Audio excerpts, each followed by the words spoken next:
कभी ऐसा होता है कि अच्छा खासा खाना खाने के बाद पेट एकदम गुब्बारे की तरह फूल जाता है। हाँ, और गैस या एसिडिटी तो जैसे रोज के मेहमान बन गए हो। बिल्कुल।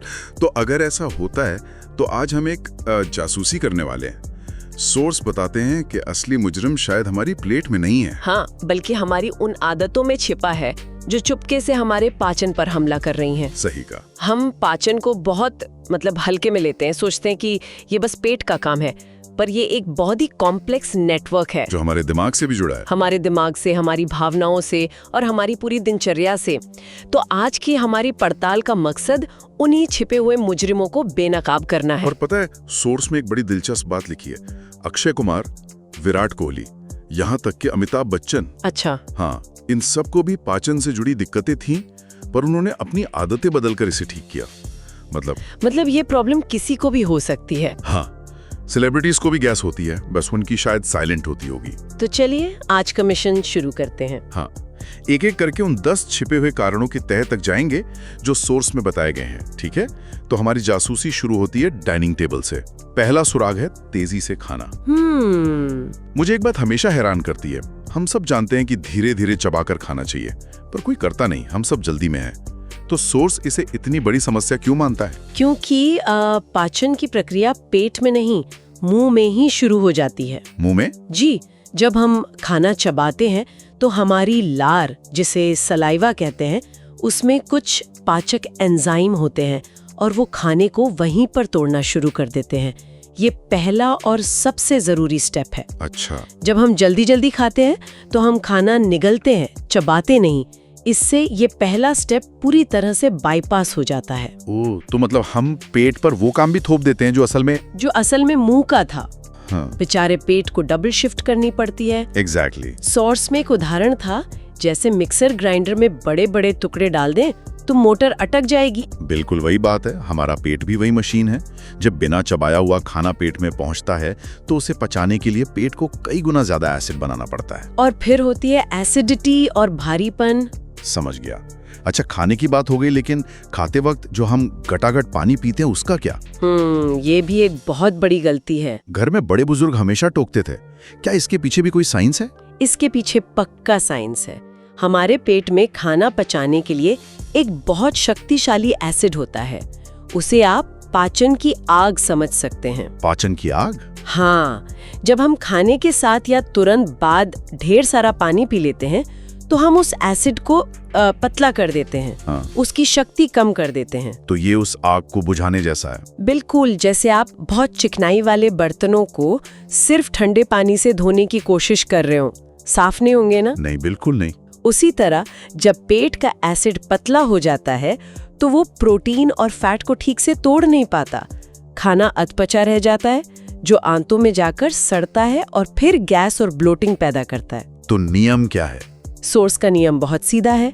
खाने से 30 मिनट पहले और 40 मिनट बाद पानी पिएं, साथ में बिल्कुल नहीं। वाह, ये तो बहुत ही सीधी और काम की बात है। तो चलिए अब उन चीजों पर आते हैं जो हमारे किचन में ही छिपी हैं। पहला नाम है बहुत ज्यादा चाय और कॉफी। सुबह की पहली चाय। हाँ, करोड़ों लोग इसके बिना दिन शुरू ही नहीं कर पाते। तो ये डायरेक्ट एसिड अटैक वाली बात कितनी सच है? ये पूरी तरह सच है, खासकर जब चाय खाली पेट पी जाए। चाय और कॉफी दोनों की प्रकृति एसिडिक होती है, सीधा हमला है। तो ये जो तुरंत एनर्जी महसूस होती है वो एक धोखा है? एक तरह से हाँ। सोर्स कहता है कि ये पाचन तंत्र से ऊर्जा उधार लेने जैसा है। आपको तुरंत तो किक मिलती है, लेकिन लंबे समय में आप अपने पाचन तंत्र को थका रहे हैं, उसे कमजोर बना रहे हैं। सही बात है। अच्छा, चाय कॉफी के बाद अब आते हैं तेल पर। गलत और ज्यादा तेल, मतलब पकौड़े, भजिए, परांठे। सोर्स कहता है कि ये हमारी आंतों में ट्रैफिक जाम कर देते हैं। ये उदाहरण बहुत सटीक है। सोचिए, एक साफ पाइप में अगर आप गाढ़ा चिपचिपा तेल डाल दें तो क्या होगा? अंदर एक परत जम जाएगी और बहाव धीमा हो जाएगा। बिल्कुल, हमारी आंतें भी ऐसे ही पाइप हैं। जब हम ज्यादा तला भुना खाते हैं तो वो तेल आंतों में जाकर चिपक जाता है और खाने को आगे बढ़ने से रोकता है। मतलब अगली बार कोई पराठा ऑफर करे तो बोलना पड़ेगा, नहीं भाई, मेरी आंतों का ट्रैफिक जाम नहीं करवाना। बिल्कुल, वो जल्दी जाता ही नहीं।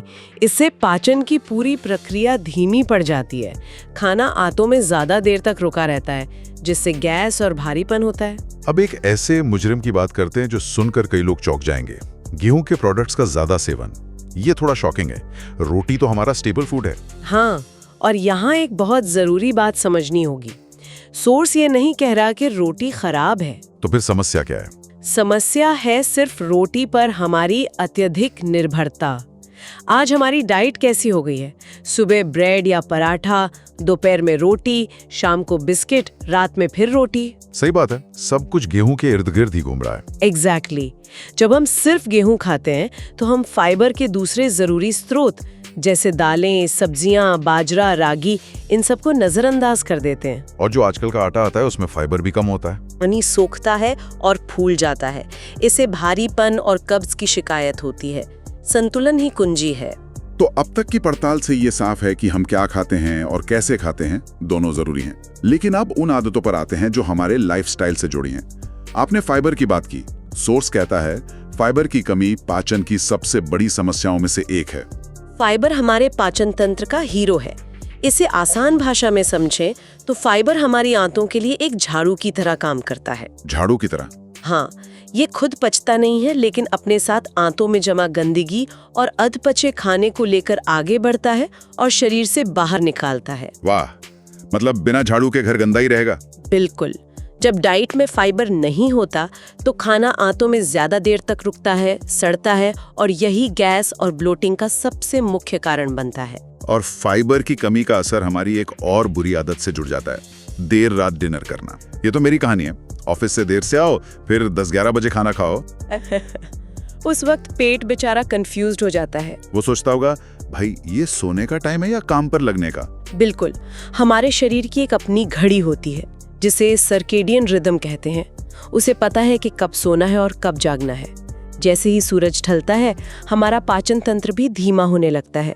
वो स्लीप मोड में जाने की तैयारी करता है। और हम उस पर भारी भोजन का बोझ डाल देते हैं। हाँ, तो वो उसे ठीक से पचा नहीं पाता। वो खाना रात भर पेट में पड़ा रहता है और सुबह हम एसिडिटी, गैस और भारीपन के साथ उठते हैं। और देर रात खाना मतलब नींद खराब, और नींद खराब तो अगला पूरा दिन खराब। ये तो एक विशिष्ट साइकिल जैसा लग रहा है, जो हमें हमारी अगली 2 आदतों पर ले आता है। पूरी नींद न लेना और दिन भर बैठे रहना। ये दोनों आपस में बहुत गहराई से जुड़े हैं। पहले नींद की बात करते हैं। सोर्स कहता है कि नींद हमारे शरीर का रिचार्जिंग टाइम है। इसी समय हमारा शरीर दिन भर की टूट फूट की मरम्मत करता है, जिसमें पाचन तंत्र भी शामिल है। जब हम 5-6 घंटे की अधूरी नींद लेते हैं तो हम शरीर को ये मरम्मत करने का मौका ही नहीं देते। तो इसका असर हार्मोन्स पर भी पड़ता होगा? सीधा असर पड़ता है। नींद की कमी से स्ट्रेस हार्मोन कॉर्टिसोल बढ़ जाता है, जो पाचन को धीमा कर देता है। और फिर आता है दिन भर बैठे रहना। हाँ, सोर्स का उदाहरण बहुत अच्छा है। जैसे नाले में पानी रुक जाए तो बदबू आती है, वैसे ही आंतों में खाना रुक जाए तो गैस बनती है। चलना फिरना, कोई भी शारीरिक गतिविधि हमारी आंतों की एक तरह से मालिश करती है। अच्छा, इससे खाना आगे बढ़ता है? हाँ, ये प्रक्रिया खाने को आगे धकेलती है।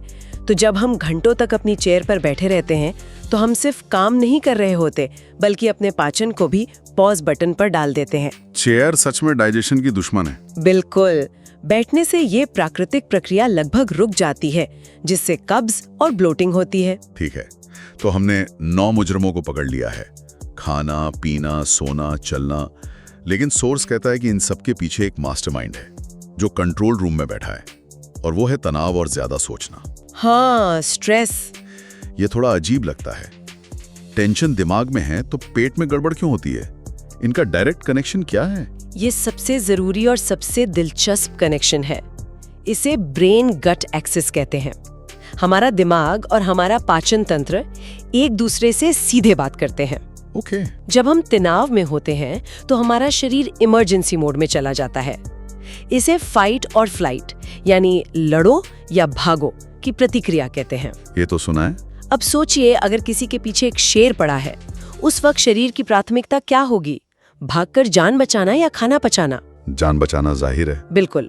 तो ऐसी इमरजेंसी में हमारा शरीर पाचन तंत्र जैसे गैर जरूरी कामों से खून और ऊर्जा हटाकर हमारी मांसपेशियों को भेज देता है ताकि हम भाग सकें। तो पाचन बंद हो जाता है। लगभग बंद हो जाता है। अब मुश्किल ये है कि हमारे शरीर को आज भी असली शेर और ऑफिस के बॉस के चिल्लाने में फर्क नहीं पता। वो डेडलाइन के प्रेशर को भी एक जानलेवा खतरे की तरह ही लेता है। बाप रे। तो इसका मतलब कोई दुनिया का सबसे हेल्दी खाना खाए, समय पर सोए, रोज वॉक करे, लेकिन अगर वो दिन रात टेंशन में है तो सब बेकार। काफी हद तक बेकार। अगर दिमाग ने इमरजेंसी का स्विच ऑन कर दिया तो पाचन का सिस्टम बंद हो जाएगा। सॉर्स का उदाहरण एकदम सही है। जैसे हैंग हुए मोबाइल पर कोई ऐप नहीं खोलता, वैसे ही स्ट्रेस में पेट भी हैंग हो जाता है। तो इन असवजहों को देखें तो एक पैटर्न साफ नजर आता है। हमारी बॉडी का सिस्टम हजारों साल पुराने नियमों पर चलता है, लेकिन हमारी जिंदगी 5G रफ्तार से भाग रही है। हाँ, ये टकराव ही असली समस्या है। हम तेजी से खाते हैं, देर रात तक जागते हैं, तनाव में रहते हैं। ये सब हमारी बॉडी की डिफॉल्ट सेटिंग के खिलाफ है। आपने पूरी चर्चा का सार एक लाइन में कह दिया, और सोर्स में एक बहुत ही व्यवहारिक सलाह भी दी गई है। क्या? वो ये कि सब कुछ एक साथ ठीक करने की कोशिश ना करें, इससे और तनाव बढ़ेगा। बस एक चीज से शुरू करें, एक आदत से। हाँ, आज सिर्फ एक आदत चुनें। शायद आप सिर्फ अपने खाने को थोड़ा और चबाने पर ध्यान दे सकते हैं, या रात के खाने के बाद बस 10 मिनट टहलने का नियम बना सकते हैं। छोटे और लगातार किए गए बदलाव ही लंबे समय में बड़े नतीजे देते हैं। बिल्कुल सही। एक आखिरी ख्याल, सोर्स कहता है कि पेट की समस्या असल में दिमाग की आदतों से जुड़ी है। तो क्या हम ये कह सकते हैं कि एक हल्का पेट पाने का रास्ता एक हल्के मन से होकर ही जाता है? इस पर जरूर सोचिएगा।